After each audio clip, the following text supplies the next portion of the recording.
Hi, everyone. Welcome back to the Better Life Show. I am your host, Coretta Montague Smith, and today is Real Estate Wednesday.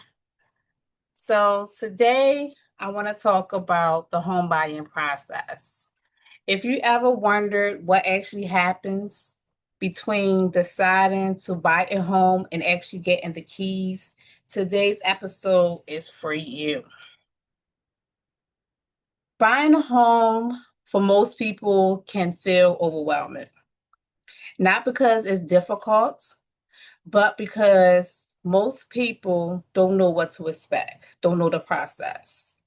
In fact, nearly 40% of first time buyers say the process was more stressful than they anticipated, simply because they didn't understand the steps and what is supposed to happen next.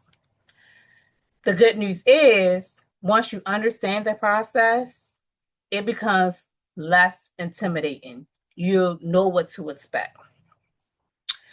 So I've talked to, many first-time home buyers in my 16 years in the industry, in the real estate industry, who delayed purchasing a home because they thought they had to figure everything out on their own. They thought they had to find the home inspectors. They thought that they had to find home buying programs to help with down payment assistance. They thought they had to do all these things on their own.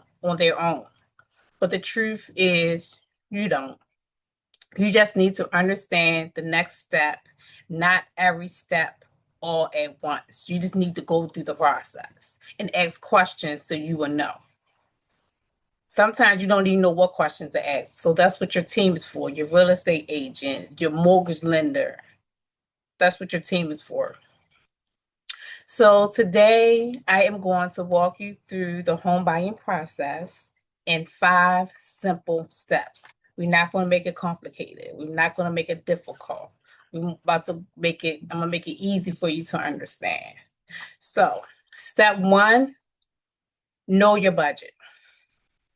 Before you start strolling, looking for homes, looking for listings, find out what you can comfortably afford. That means understanding your income, monthly expenses, and getting pre approved by a lender. A pre approval letter tells you directly your price range to shop and shows sellers you're a serious buyer. You need that letter. If you're not paying cash, if you don't have all the money in the bank, you need a pre approval letter before you even make an offer.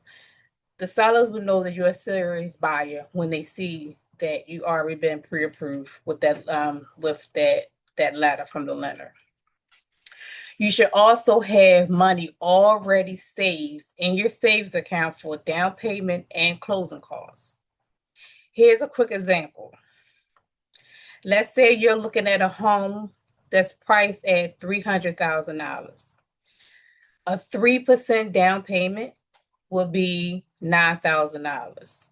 A 5% down payment will be $15,000. A 20% down payment will be $60,000. This helps with the 20% down payment. This helps you to avoid that private mortgage insurance. You won't have to pay insurance for the entire time that you have that loan. And also, don't forget about your closing costs, which typically ranges from 2% to 5% of the purchase price. So you need to see, even the lender need to see that you have some type of money to already be able to put into this transaction. On that same $300,000 home, closing costs will be between $6,000 and $5,000 and $15,000. So before you start house hunting, it's important to know how much you have saved and what loan programs you may qualify for. That's what the lender is for. There are programs that allow lower down payments, most likely the FHA loans. So don't let a big number those numbers that I just explained, don't let that scare you away. But having a realistic picture of your savings and where it's all it begins, it's where everything begins at, having that money already saved up. Step number 2, find the right real estate agents. Buying a home is one of the biggest financial decisions that you will ever make.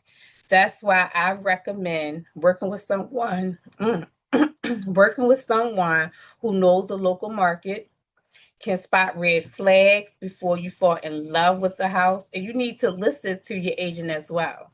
When they say that this leaky roof, or they've been in the houses, they see that there's a leaky roof or something, or water on the floor, don't buy the house. Don't buy the house unless you're ready to put some money into it. The real estate agents will also negotiate on your behalf. Um, they would try to get the price lower for you.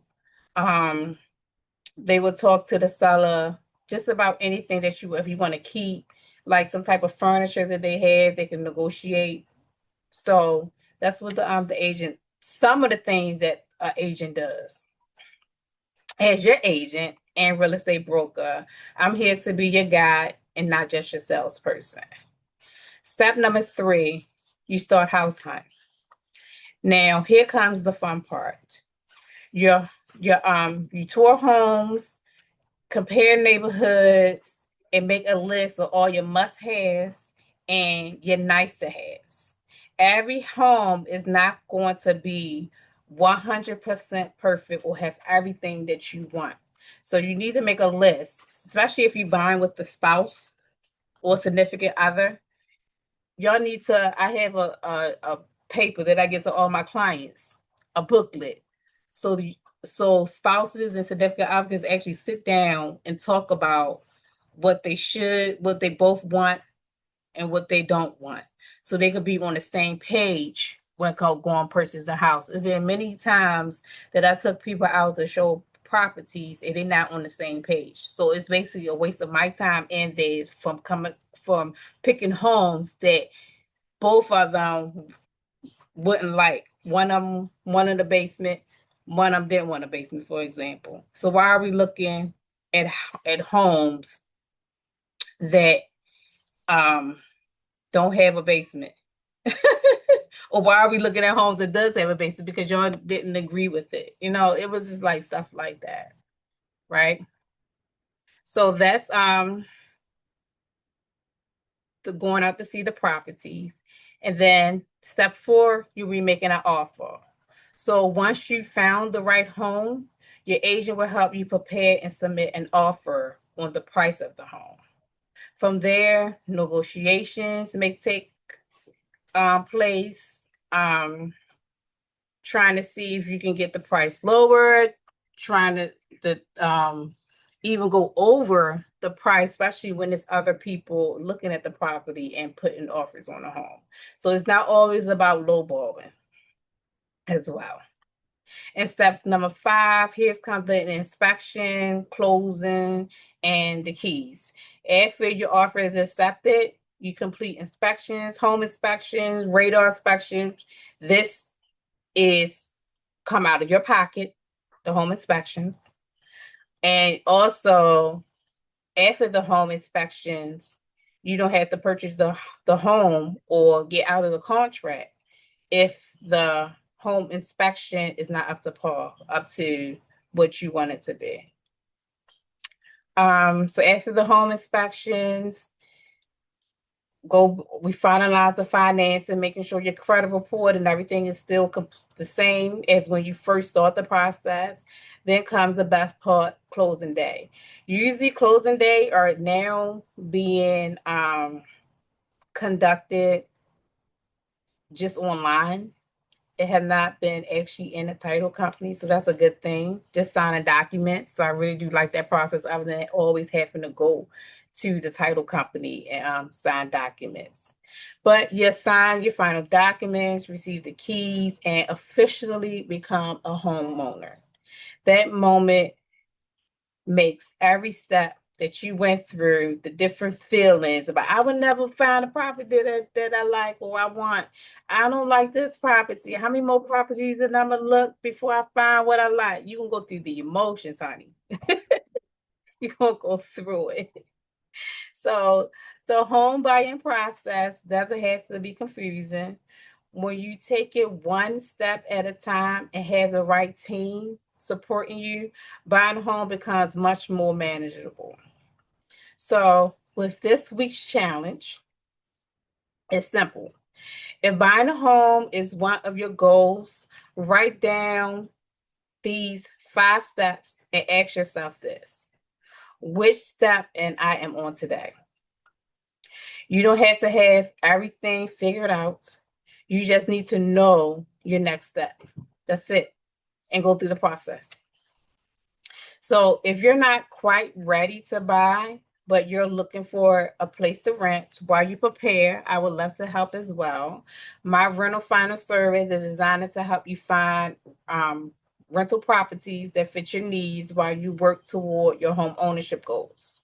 So all you have to do is visit the company's website, montague-smithrealty.com/leasing to learn more about the rental finder service and to get started. And once you're there, you can schedule a virtual meeting with me. Contact me to ask me any questions that you may have, and I will respond within 24 hours.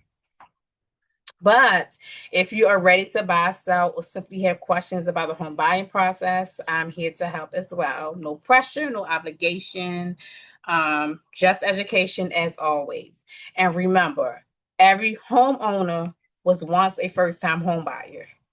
Your journey starts with just taking that first step and knowing where you at in those steps. Thanks for watching today's Real Estate Wednesday, and I will see you next time on the Better Life Show. Thank you.